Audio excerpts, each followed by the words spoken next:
So you want to be a thought leader. Okay, good. But I gently invite you to consider being a thinking leader instead. I'm Tamsen Webster. I'm the founder of the Message Design Institute, where I run a community of people who are dedicated to helping other people transform the world. Okay, now thought leader has two words, so there's two concepts that have been put together. It is, by the way, the very definition of what I like to call a core or prime strategy. First of all, the thought is what you think, right? And when we think about that and only that, we run into a couple challenges. Number one, there's always a process behind the thought.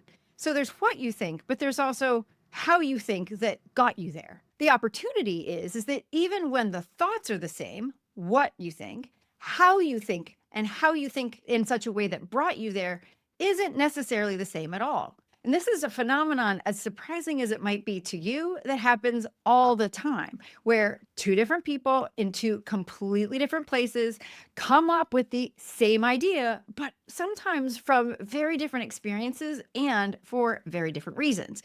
So just focusing on what you think isn't necessarily the thing that will make you a leader, because if somebody else has it, not quite so leadership-y. But the answer actually lies in that process part. Because, as I said before, how we think about something and why we think that way is almost always, if not actually, unique to the person thinking it, even if you have the same thought, even if some of your principles and values are the same. Why you think what you do, how you think, in other words, is always different. Now, how all this translates into thought, or rather thinking leadership, is that when we can change how people think about something, we also typically change their thoughts. So that's why I encourage you to think about being a thinking leader. Don't just focus on the thoughts that you think set you apart. Focus just as much, if not more, on how your thinking is different. When people see and align with your thinking,